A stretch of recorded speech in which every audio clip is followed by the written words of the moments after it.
discussing the findings of the paper, we must first identify the problem the paper is trying to solve, and that is the problem of antibiotic resistance. For over a century, antibiotics have been our very best weapon to combat disease, and they have proven very effective in doing so. From 1900 to 1997, infant mortality fell all the way from 30.4% down to 1.4%, almost entirely due to antibiotics. Additionally, in 1919, the Spanish flu killed over 50 million people before antibiotics were in widespread use. Unfortunately, in the modern age, most bacteria have evolved some form of antibiotic resistance. According to the World Health Organization, over 1.2 million people died in 2019 from antibiotic-resistant strains of bacteria. Therefore, it becomes necessary to find some other way of combating bacteria. It's a form of an evolutionary arms race, so to speak, between humans and bacteria. And one such mechanism for combating bacteria is peptoids. Peptoids are artificially synthesized versions of naturally occurring peptides within the human body, which can have pore-forming capabilities on bacteria and therefore exhibit some antibiotic behavior. Now, bacteria can't speak due to lack of vocal cords, nor can they even think due to lack of neurons and synapses and all that fun stuff.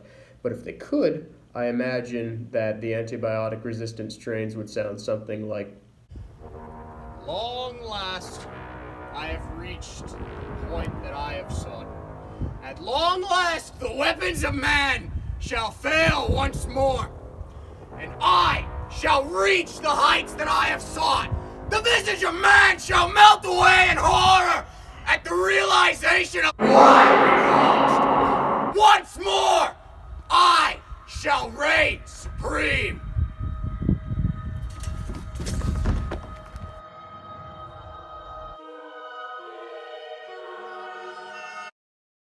The first thing done in the paper was to synthesize 4 peptoids, B1 through B4.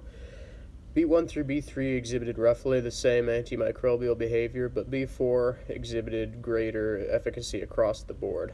The paper also demonstrated that peptoids with an N-hex side chain self-assembled into stable 2D nanostructures. Before being added to bacterial samples, all of the peptoids were also purified using high-performance liquid chromatography and characterized using ultra-performance liquid chromatography mass spectrometry. They then added all of the peptoids into bacterial solutions and saw what the necessary concentration was to prevent bacterial proliferation. I cannot wait to steal so many resources today. This is going to be so great. Wait a minute. Oh no! What the heck? Ow! Man, look at all these resources. I cannot wait to steal. Excuse me, sir, what are you doing in my house? I'm taking these, actually. I don't think so. You need to get out. After the first round of peptoid synthesis, they determined that B4 was the most effective peptoid, and so then they decided to use B4 as a template for all their further peptoid synthesis. To modify their next few peptoids, they wondered whether hydrophobicity would play a role and whether or not a peptoid was particularly effective against microbes. And so for this batch of peptoids, B14, which was B4 just with the NFU group moved around, proved to be the most effective peptoid. From this study, they also ascertained that the optimal amount of NAB groups was 4. The researchers decided to continue using B4 as a template for the next experiment, where they decided to screw around with the side chain chemistry at the C terminus.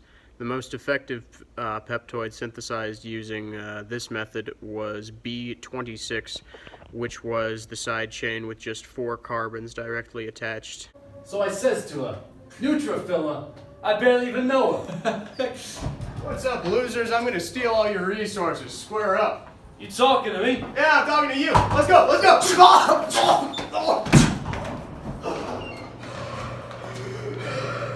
Hey, buddy. Let me teach you something about stealing.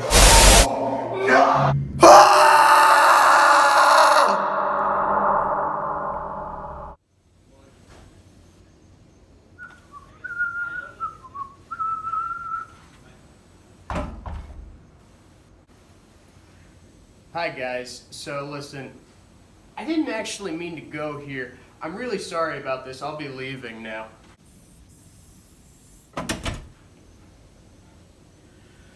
You don't have to do this. What choice do we have? It's what we were made for.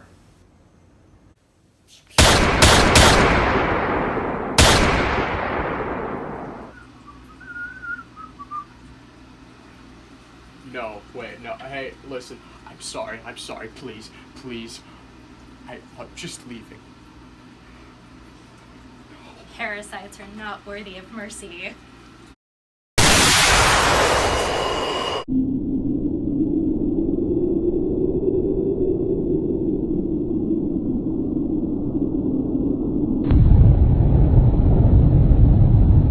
The conclusion reached from these trials was that both side chain length and chemistry played a significant role in whether or not the peptoid was effective against bacteria.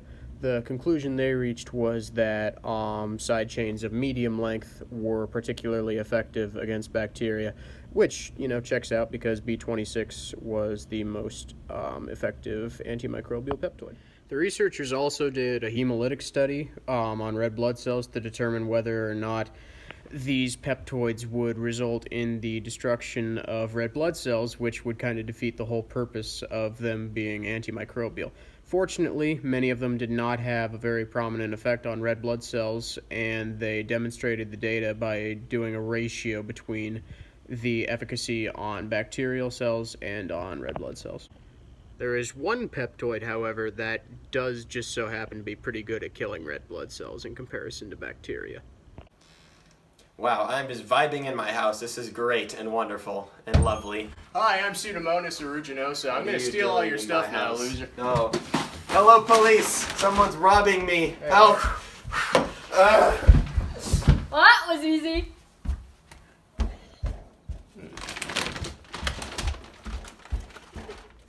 Quick side note, B37 isn't actually better at killing red blood cells than bacteria, but it is very, very close. The ratio of its effectiveness against bacteria to human red blood cells is only 3.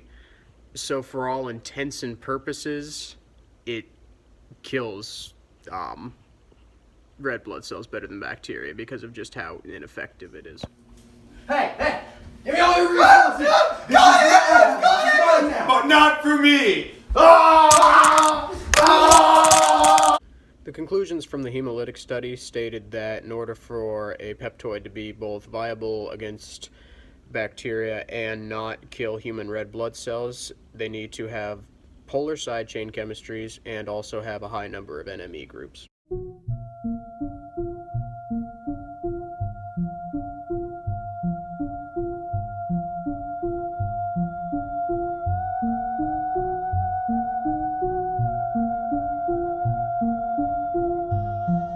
There are a variety of techniques used in the paper that we have also discussed and learned about in Chem 113, just some of those being gas/liquid chromatography, positive and negative charge, hydrophobicity, dilution, moles, and Lewis structures. I'm sure there's plenty more, but those are just some of the few that we've talked about in 113.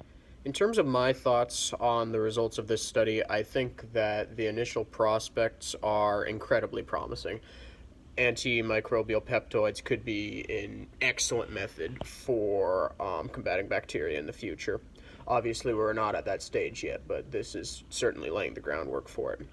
In terms of their process in trying to create rules for peptoid efficacy, I'm a little less certain.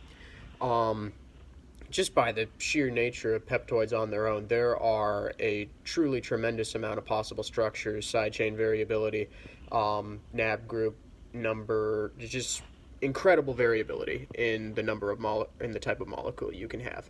And so I'm not certain that you can make any rules or draw any definite conclusions yet, although this study does lay a general template for what they may be. Certainly more research will need to be done to corroborate these findings. For some other experiments that could be done on peptoids, the authors themselves say that the next step would probably be to try and do their results in situ. Basically what that means, it's like an in-between state between in vivo and in vitro being like in a lab setting and in vivo being in a living organism, so it's like somewhere in between that.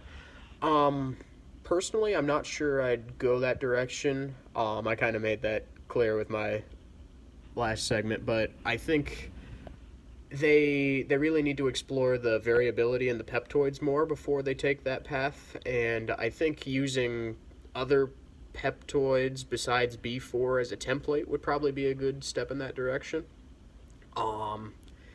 Certainly I'm not the most experienced in these matters, but you have so much variability, it seems like you should probably explore that path before jumping directly into in situ or in vivo trials. Before wrapping things up, I would just like to say thank you, for starters, for watching the entire video, and secondly,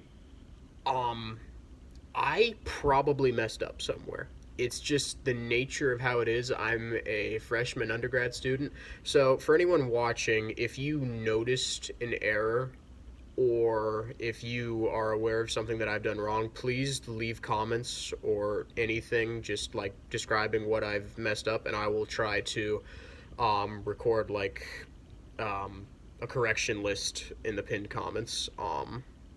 Yeah, just post that. Or if you don't like know the in and outs of the study, then just take everything I've said with a grain of salt, and I highly encourage you to read the study on your own.